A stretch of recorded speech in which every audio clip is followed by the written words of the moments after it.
যুক্তরাষ্ট্রের president Donald ট্রাম্পের নির্বাহী আদেশ বাতিল করে জন্মসূত্রে নাগরিকত্ব বহাল রেখেছে দেশটির সুপ্রিম কোর্ট। স্থানীয় সময় মঙ্গলবার সুপ্রিম কোর্ট 6-3 ভোটে ট্রাম্পের নীতিটিকে অবৈধ বলে রায় দেয়। এর মাধ্যমে আদালত 1 শতাব্দীরও বেশি সময় ধরে প্রচলিত সেই সাংবিধানিক ব্যাখ্যাই বহাল রাখল, যার অধীনে যুক্তরাষ্ট্রের জন্ম নেওয়া প্রায় সবাই দেশটির নাগরিক হিসেবে স্বীকৃত। প্রেসিডেন্ট ট্রাম্প গত বছরের 20 জানুয়ারিতে এক নির্বাহী আদেশে জারি করেছিলেন, যুক্তরাষ্ট্রে জন্ম নেওয়া কোনো শিশুর বাবা মা যদি মার্কিন নাগরিক কিংবা বৈধ স্থায়ী বাসিন্দা না হন, তাহলে সেই শিশুকে স্বয়ংক্রিয়ভাবে নাগরিকত্ব দেওয়া হবে না। কিন্তু সুপ্রিম কোর্টের সংখ্যাগরিষ্ঠ বিচারপতিরা রায়ে বলেন, যুক্তরাষ্ট্রের সংবিধানের 14তম সংশোধনী অনুযায়ী দেশটির মাটিতে জন্ম নেওয়া শিশু নাগরিকত্বের অধিকারী। ফলে ট্রাম্পের নির্বাহী আদেশ সাংবিধানিক সুরক্ষার সঙ্গে সাংঘর্ষিক। ফলে আদালত ট্রাম্পের আদেশকে অবৈধ ও অসাংবিধানিক বলে ঘোষণা করেছে। নাইজেরিয়ার উত্তর পূর্বাঞ্চলের একটি স্কুলে বন্দুকধারীদের হামলার পর 3 জন নিহত, 37 শিক্ষার্থী নিখোঁজ রয়েছে। তাদেরকে স্থানীয় সন্ত্রাসী গোষ্ঠী অপহরণ করেছে বলে ধারণা করা হচ্ছে। স্থানীয় সময় মঙ্গলবার দেশটির কর্মকর্তারা এই তথ্য জানান। সংবাদ মাধ্যম আল জাজিরা জানায়, সোমবার নাইজেরিয়ার বোর্নো রাজ্যের লাসাস শহরের একটি মাধ্যমিক বিদ্যালয়ে স্থানীয় সন্ত্রাসী সংগঠন ইসলামিক স্টেট ওয়েস্ট আফ্রিকা শাখার সদস্যরা হামলা চালায়। সেনাবাহিনী জানিয়েছে, সশস্ত্র এই হামলায় এক সেনা সদস্য ও এক শিক্ষক সহ অন্তত 3 জন নিহত হয়েছেন। এ সময় কর্তৃপক্ষ 10 জনকে উদ্ধার করেছে। তবে রাজ্যের শিক্ষামন্ত্রীর বরাতে বার্তা সংস্থা রয়টার্স জানিয়েছে, এখনও 25 ছাত্রী, 11 জন ছাত্র এবং 1 জন শিক্ষক সশস্ত্র গোষ্ঠীটির হাতে আটক রয়েছেন। নাইজেরিয়াতে মুক্তিপণের জন্য অপহরণ দেশটির সক্রিয় সন্ত্রাসী সংগঠনের একটি সাধারণ কৌশলে পরিণত হয়েছে।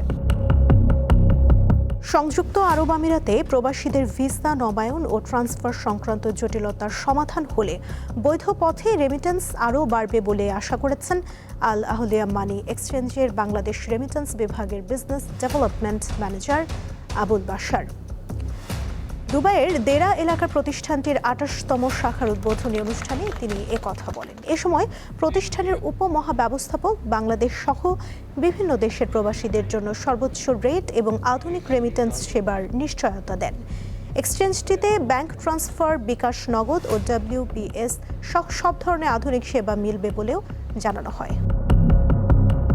ভেনেজুয়েলায় ভয়াবহ জোড়া ভূমিকম্পে নিহতের সংখ্যা বেড়ে 1943 জনে দাঁড়িয়েছে। এছাড়া আহত হয়েছে 10,000-এর বেশি মানুষ। কয়েক হাজার মানুষ এখনও নিখোঁজ রয়েছেন। দেশটির জাতীয় পরিষদের সভাপতি হোর্হে রদ্রিগেজ জানিয়েছেন, ভয়াবহ এই ভূমিকম্পে প্রায় 59,000 ভবন ক্ষতিগ্রস্ত হয়েছে বা সম্পূর্ণ ধ্বংস হয়েছে। রাজধানী কারাকাস সবচেয়ে বেশি ক্ষতিগ্রস্ত হয়েছে। বিধ্বস্ত ভবনের নিচে আটকে থাকা মানুষদের উদ্ধারে উদ্ধারকর্মীরা কাজ চালিয়ে গেলেও সীমিত সক্ষমতার কারণে অনেক এলাকায় এখনও পৌঁছানো সম্ভব হয়নি। মার্কিন সংবাদ মাধ্যম CNN জানিয়েছে, ভবন ধসে পড়ার প্রায় 24 ঘন্টা পর থেকেই ধ্বংসস্তূপ থেকে দুর্গন্ধ বের হতে শুরু করে। সময়ের সঙ্গে সঙ্গে সেই দুর্গন্ধ আরও তীব্র হয়েছে। তবুও নিখোঁজ স্বজনদের আশায় বহু মানুষ এখনও ধ্বংসস্তূপের পাশেই অপেক্ষা করছেন। ইউরোপ জুড়ে চলমান রেকর্ড ভাঙা তাপপ্রবাহে অতিষ্ঠ হয়ে উঠেছে জনজীবন। তীব্র তাপপ্রবাহের মধ্যে 3 দিনে জার্মানিতে পানিতে ডুবে 30 জনের বেশি মারা গেছেন।